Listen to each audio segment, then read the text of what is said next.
Hi everybody, welcome to this Wednesday morning, I think, Facebook Live. My name is Kate. I am the very, very proud owner of Success with YFL Kate.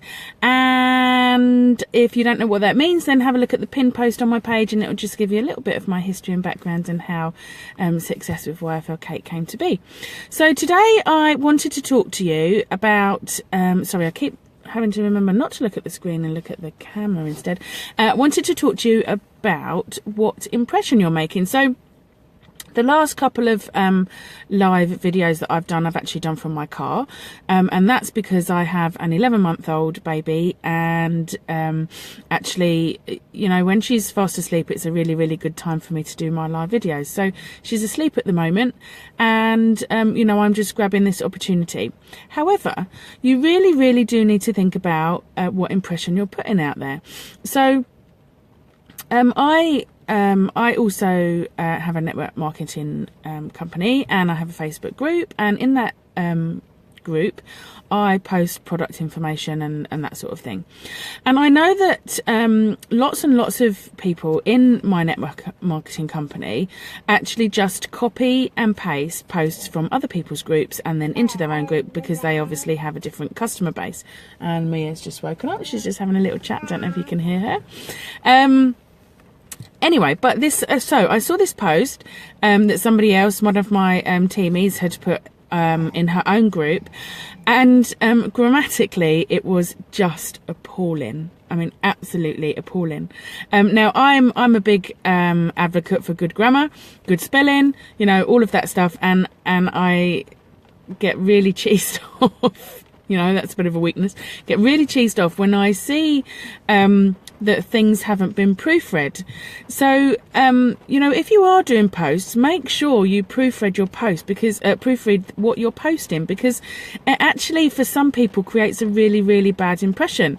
And if you know, if you can't even string a sentence together, then it just kind of doesn't, I don't think it just doesn't give a good impression about that, you know, you've got good all-round knowledge. I'm not saying that you know, have to be a high academic achiever, but you know, the basics for grammar is a really, really good place to start. And if you know you have a problem with spelling and grammar, then write your posts in something like a Word document where you can use a spell checker, and then you can copy and paste it into your Facebook post. You know, it's really, there's lots and lots of ways to make sure that what you're posting is grammatically correct.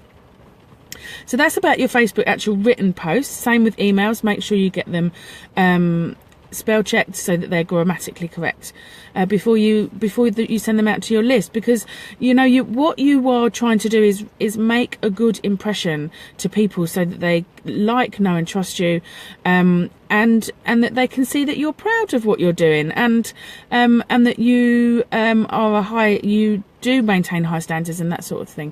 And it's the same for your Facebook lives as well. Now, so I said, you know, the last couple of videos that I do, that I've done from my car. I don't necessarily like doing them from my car, but the fact is I have an 11-month-old baby and I have to utilise the spare minutes that I've got. But, you know, whenever I do a live video, I always make sure I've got my makeup on, my hair looks nice, I'm wearing clean clothes. If I'm indoors, then the baby's toys are put away. You know, that sort of thing, because again, it makes a good impression. And what you have to remember is that whatever you post on the internet is there forever. It's absolutely there forever. So, you know, I started doing live videos at the beginning of this year, and you will be able to find my live videos, because all it takes is one person to copy it and repost it, and then you have no control over that content, none whatsoever. And so you have to be in the mindset that whatever you post, whether it's written or a video or whatever it is going to be on the internet forever. And in years to come, you want people to look back at the videos that you did years and years ago and still make as good an impression as the impression that you want to give in, you know, 5 or 10 years time. So make sure that, you know, your environment is tidy, you're wearing clean clothes, you look presentable, you know, you haven't been dragged through a hedge backwards. I'm sorry, Mia's getting a bit upset now, so we're going to have to wind this up and go in. She's probably a bit hungry. Anyway, so yeah, and again, you know, when I say things like that, I need to think about the impression that makes in years to come. So, you know, this is really, really important, guys. If you want to make a good impression and and remember that you are giving the impression that you are a successful business person, and you want people to join your team or sign up to your product or whatever it is that you're wanting them to do.